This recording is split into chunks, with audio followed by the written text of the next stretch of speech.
Maligayang pagbabalik sa Filipino Movie Recap. Ikukwento ko sa inyo ang isang action war film na pinamagatang American Sniper. Now sit back and enjoy the movie.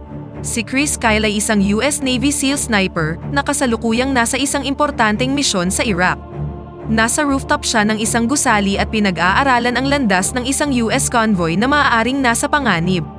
Mukhang maayos ang lahat hanggang sa makita ni Chris ang isang babaeng Muslim na may bitbit sa ilalim ng kanyang burka. Iniabot niya ang isang granada sa bata na dinala niya naman patungo sa convoy, marahil ay para atakihin ito. Nakakuha si Chris ng signal na paputukan ang bata, ngunit ang kanyang pagpapahalaga sa buhay ay inilagay siya sa dilema. Makalipas ang ilang segundo, narinig ang isang malakas na putok ng baril at ang eksena ay lumipat sa childhood ni Chris. Nangangaso siya sa isang kakahuyan habang kasama ang kanyang ama. Asintado na si Chris mula pa noong maliit pa lang siya, dahilan para isipin ng kanyang ama na magiging siyang isang mahusay na hunter balang araw. Ang ama ni Chris ay nabubuhay sa prinsipyo na merong tatlong uri ng tao sa mundo, ang tupa, ang lobo, at ang asong tagapag-alaga ng tupa. Ang mga tupa ay ang mga mahihina na hindi kayang protektahan ang kanilang sarili, ang mga lobo ay nambibiktima ng mahihina, at ang mga sheepdog naman ang siyang nangangalaga sa kanilang kawan. Nais ng lalaki na maging isang sheepdog ang kanyang anak at protektahan ang mga tao mula sa mga lobo. Pagkalipas ng maraming taon, malaki na si Chris ngunit hindi niya kinalimutan ang mga salita ng kanyang ama. Isa na siyang rodeo cowboy na nakatira kasama ang kanyang mapagmahal na kasintahan na si Sarah. Isang gabi pagkatapos ng karera, umuwi siya kay Sarah at naabutan ng isang lalaking nagsusuot ng kanyang damit. Binugbog niya ang lalaki at pinalaya si Sarah sa bahay. Bago umalis, tinawag siya ni Sarah na isang bigong magsasaka na kung tawagin pa ang sarili ay cowboy. Kumilos si Chris na parang okay lang siya, ngunit ang totoo, alam niyang tama si Sarah dahil hindi siya naging sheepdog na gusto ng kanyang ama. Pagkatapos uminom ng buong gabi kasama ang kanyang kapatid, napanood ni Chris ang balita tungkol sa mga pagsabog na nagaganap sa iba't ibang embahada ng US sa iba't ibang bahagi ng mundo.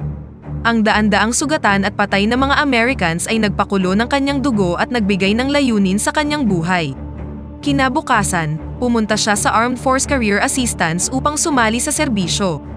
Hinangaan ng counselor ang kanyang determinasyon at iminungkahing sumali siya sa SEALs, ngunit iginiit na ang karamihan sa mga taong gustong pumasok sa SEALs ay huminto sa first half. Tinandaan lang ito ni Chris at sumali na sa pagsasanay. Bukod sa lahat ng ibang bagay, napakahusay niya sa target shooting at may potensyal na maging isang skilled sniper. Pagkatapos ng isang buwang matinding pagsasanay, sa wakas ay nakapasa siya sa pagsusulit at naging miyembro ng SEALs. Isang gabi, nag-e-enjoy si Chris sa isang bar nang makilala niya ang isang magandang babae na nagngangalang Tanya. Agad silang nagkaroon ng koneksyon at tinapos ang gabing nagpapalakpakan. Hindi nagtagal, nahulog na ang loob nila sa isa't isa at kalaunan ay nagpakasal na ang dalawa. Sa araw ng kasal, si Chris at kanyang mga kasamang SEALs ay inabisuhang malapit na silang i-deploy sa Iraq. Ipinagdiwang nila ito at nasasabik sa kanilang unang deployment. Gayunpaman, nag-aalala si Tanya para sa kanyang asawa hanggang sa matiyak niyang babalik ito pagkatapos ng 6 na buwan. Ang tropa ay itinalaga sa lungsod ng Fallujah sa Iraq at nakatalaga upang protektahan ang mga Marines na nagdo-door-to-door sa isang evacuated city upang maghanap ng mga terorista. Lumipat ang eksena sa simula ng pelikula kung saan si Chris ay handa ng barilin ang bata. Habang tumatakbo ang bata patungo sa convoy, nagpaputok si Chris at pinatumba siya. Ang babaeng nagbigay ng granada sa bata ay sumugod sa kanya at sinubukang ipagpatuloy ang gawain. Ngunit binaril siya ni Chris sa kanyang dibdib at sumabog ang granada malayo sa convoy. Pinuri siya ng lahat sa pagprotekta sa mga Marines sa loob ng convoy, na patay na sana ngayon kung hindi dahil sa kanya. Gayunpaman, ang tanging nasa isipan lang ni Chris ay ang patay na bata. Hindi niya akalain na ang kanyang unang pagpatay ay isang maliit na bata na marahil ay hindi alam kung ano ang kanyang ginagawa. Sa paglipas ng mga araw, patuloy na pinoprotektahan ni Chris ang mga tropa mula sa kanyang posisyon.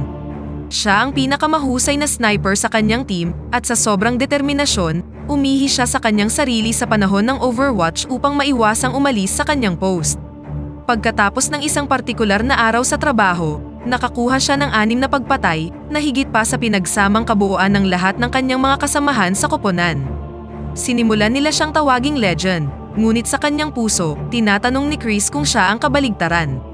Isang araw, nakatanggap siya ng tawag mula kay Tanya na sinorpresa siya sa pamamagitan ng pagbunyag na buntis siya. Nagsimula silang mag-usap ng madalas sa telepono at inalagaan ang isa't isa kahit na hindi sila magkasama. Sa sumunod na eksena, ang sniper team ay nasa isang meeting kung saan ipinaalam sa kanila ang tungkol sa isang Al-Qaeda leader na nagngangalang Zarqawi. Ang kanilang pangunahing target ay ang pinuno at ang kanyang mga tinyente, kaya kung may makita silang kahina-hinala na may kaugnayan sa kanyang tropa, dapat silang kumilos ng naaayon. Ipinagpatuloy ng team ang door-to-door search sa sumunod na araw habang si Chris ay pinoprotektahan sila mula sa malayo. Naging maayos ang lahat hanggang sa masugatan ang isang sundalo. Sumali si Chris sa search team habang ang kanyang kapwa sniper ay binabantayan sila mula sa itaas. Habang ginagawa ang paghahanap, natagpuan nila ang isang Arab sheikh kasama ang kanyang pamilya na nakatira sa isa sa mga bahay na dapat ay walang laman. Iginiit ng sheikh na wala na silang ibang mapupuntahan. Gusto niyang umalis ang mga Amerikano dahil kapag nahuli sila ng The Butcher na nakikipag-usap sa mga sundalo ng US, papatayin niya ang buong pamilya. Lumalabas na ang Butcher ay isa sa mga subordinate ni Zarqawi na maaaring maging kapaki-pakinabang upang mahanap ang leader. Ang sheikh na nagbigay ng impormasyon ay pinangakuan ng maraming pera at isang ligtas na buhay sa ibang lugar. Kinabukasan, gumalaw ang ilang military vehicle upang muling makipagkita sa sheikh. Sa kanilang paglalakbay, tinawagan ni Tanya si Chris at ipinaalam na malapit na silang magkaroon ng isang lalaki. Habang binabati siya ng kanyang kapwa SEALs, nabaril at napatay ang driver. Dito, ipinakilala tayo sa isang terrorist sniper na si Mustafa. Isa siyang Olympic gold medalist na kilala sa paggawa ng halos mga imposibleng shot at siya rin ang umatake sa kanila. Ang kawalan ng driver ay naging sanhi ng pagbangga ng sasakyan. Si Tanya na nasa telepono pa rin ay nagpanik at tinanong si Chris kung ayos lang siya, ngunit tanging putok ng baril ang kanyang naririnig. Kahit papaano'y nagawang makapagtago ni Chris at tiniktikan ang mga kalaban. Ginawang hostage ng Butcher ang sheikh at kanyang pamilya bago pinatay ang kanyang maliit na anak gamit ang isang drill.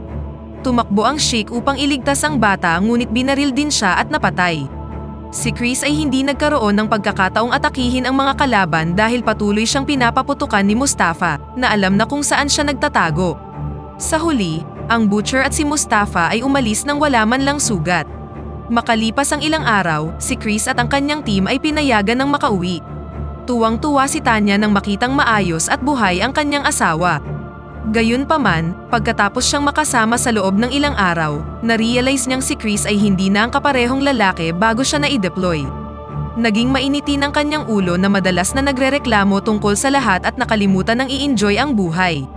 Malinaw na ang mga bagay na nakita niya at ang mga bagay na kailangan niyang gawin ay nanatili sa kanyang isipan at nagpabago sa kanya bilang isang tao.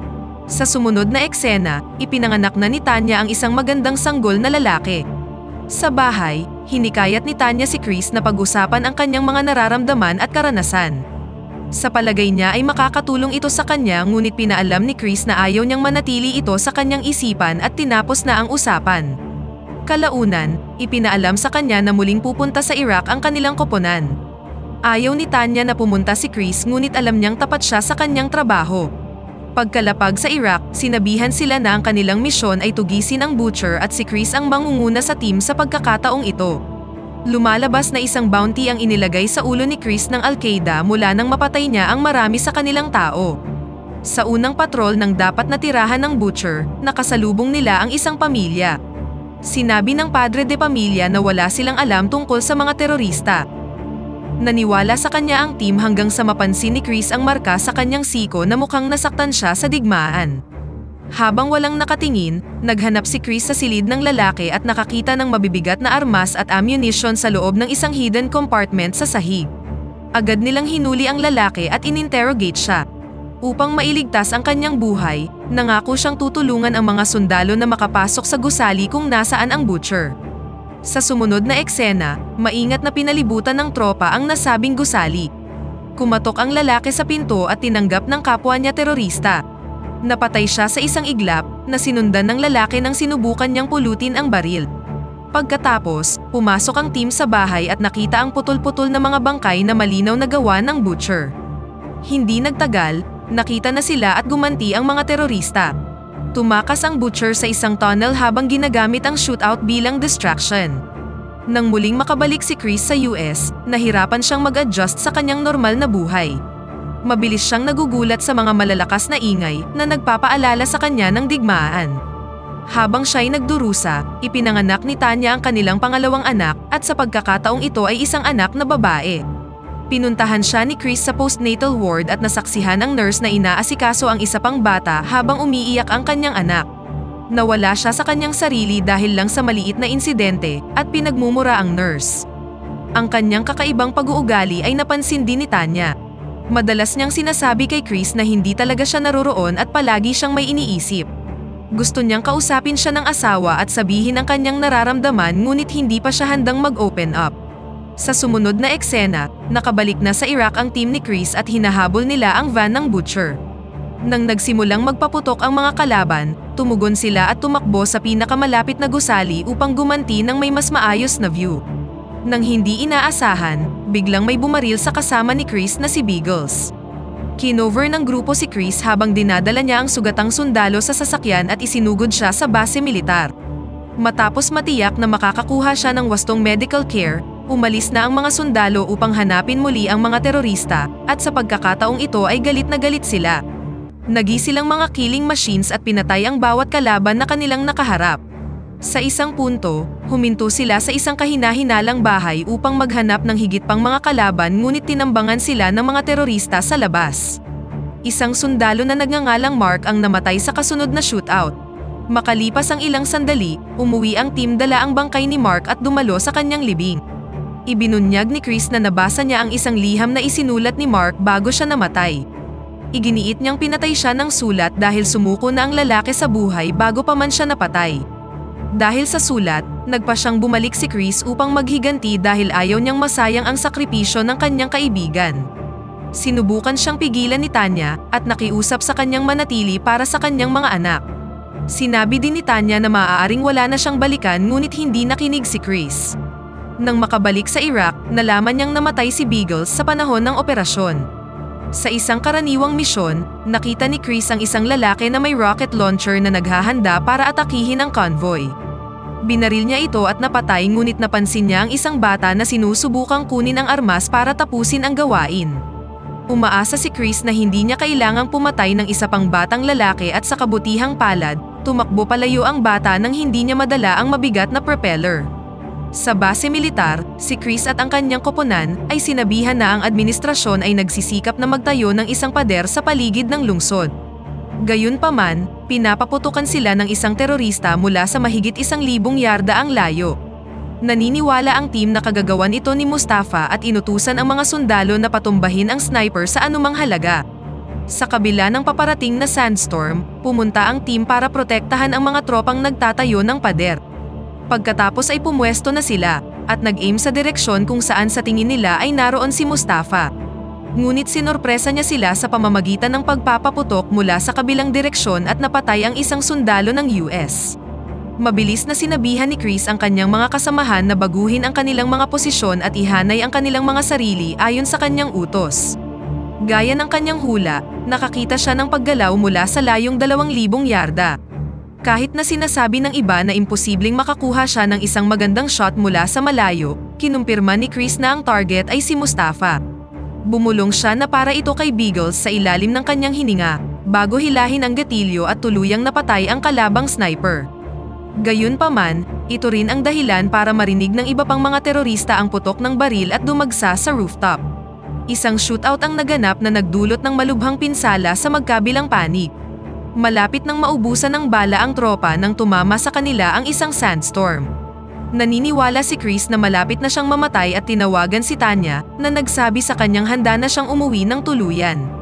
Ngunit pagkatapos ng tawag, nagpasya silang gamitin ang bagyo para mag-camouflage at tumakas. Si Chris ay nabaril sa panahon ng kaguluhan ngunit sa kabutihang palad, nakita siya ng mga sundalong tumatakbo patungo sa kanila at iniligtas siya. Lumipat ang eksena makalipas ang ilang buwan. Umiinom si Chris sa isang bar nang makatanggap siya ng tawag mula sa kanyang asawa. Nagdurusa pa rin siya sa PTSD mula sa digmaan at ang anumang malakas na ingay ay nakapagbibigay ng takot sa kanya. Hinikayat siya ni Tanya na pumunta sa isang psychiatrist at malaki ang naitulong nito sa kanya. Sumali rin siya sa isang support group para sa mga war veterans at ang pakikipag-usap sa kanila ay nakapagbibigay sa kanya ng ginhawa. Sa paglipas ng panahon, nalampasan niya ang trauma at nagsimulang mamuhay ng malaya. Nakipag-ugnayan muli si Chris sa kanyang pamilya at lumipat sa isang bagong bahay kasama nila. Isinama niya rin ang kanyang anak sa pangangaso tulad ng ginawa niya noon kasama ang kanyang ama. Noong 2 ng Pebrero sa taong 2013, isang bata at problemadong ex-marine ang nakipagkita sa kanya. Sinabi ni Chris sa kanyang asawa na babalik siya mamayang gabi ngunit hindi na siya nakabalik. Kalaunan, nabunyag na ang dating marine na sinusubukang tulungan ni Chris ang pumatay sa kanya. Sa huling eksena, ipinakita sa atin ang totoong larawan ni Chris Kyle, ang kanyang libing, at si Tanya na naghahatid ng talumpati sa kanyang alaala, at dito na nagtatapos ang pelikula. Pakipindot naman ang like button kung nagustuhan mo ang pelikula at kung hindi naman, pindutin mo ng 2 beses ang dislike button para lang makasiguro